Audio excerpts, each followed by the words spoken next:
ഇന്ന് ഗ്രന്ഥശാലാ ദിനം. കേരളത്തിൽ സംഘടിത ഗ്രന്ഥശാല പ്രസ്ഥാനത്തിന് തുടക്കമിട്ട സെപ്റ്റംബർ 14 ഗ്രന്ഥശാലാ ദിനമായി ആചരിക്കുന്നു.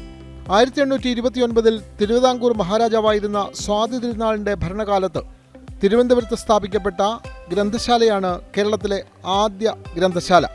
പിന്നീട് ഇത് പബ്ലിക് ലൈബ്രറിയായി രൂപാന്തരപ്പെടുകയായിരുന്നു. 1934 ജൂൺ 14 കെ കേളപ്പൻ്റെ അധ്യക്ഷതയിൽ കോഴിക്കോട് 1-ാം മലബാർ വായനശാല സമ്മേളനത്തിൽ മലബാർ വായനശാല സംഘം രൂപീകരിക്കപ്പെട്ടു. ഇതേ സമയത്ത് തന്നെ കൊച്ചിയിൽ സമസ്ത കേരള പുസ്തകാലയ സമിതി എന്ന പേരിൽ ഗ്രന്ഥശാലകളുടെ ഒരു സംഘടന രൂപീകരിക്കപ്പെട്ടു. തിരുവിതാംകൂറിൽ 1945 സെപ്റ്റംബർ 14 അമ്പലപ്പുഴ PK മെമ്മോറിയൽ ഗ്രന്ഥശാലയിൽ PN പണിക്കരുടെ നേതൃത്വത്തിൽ കൂടിയ പുസ്തകപ്രേമികൾ ഗ്രന്ഥശാലകളെ ഏകോപിപ്പിച്ചുകൊണ്ട് അഖില തിരുവിതാംകൂർ ഗ്രന്ഥശാല സമ്മേളനം വിളിച്ചുകൂട്ടി. അങ്ങനെ തിരുവിതാംകൂർ ഗ്രന്ഥശാല സംഘം രൂപീകൃതമായി. പിന്നീട് ഇത് കൊച്ചിയുമായി സംയോജിപ്പിച്ച് തിരുക്കൊച്ചി ഗ്രന്ഥശാലയായി.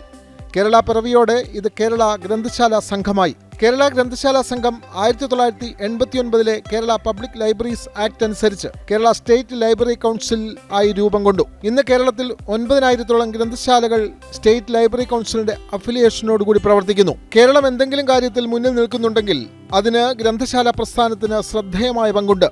വായിച്ചു വളരുക, ചിന്തിച്ച് വിവേകം നേടുക എന്ന പ്രശസ്തമായ വാക്കുകൾ കേരള ഗ്രന്ഥശാല പ്രസ്ഥാനത്തിന്റെ സ്ഥാപകനായ PN പണിക്കരുടേതാണ്.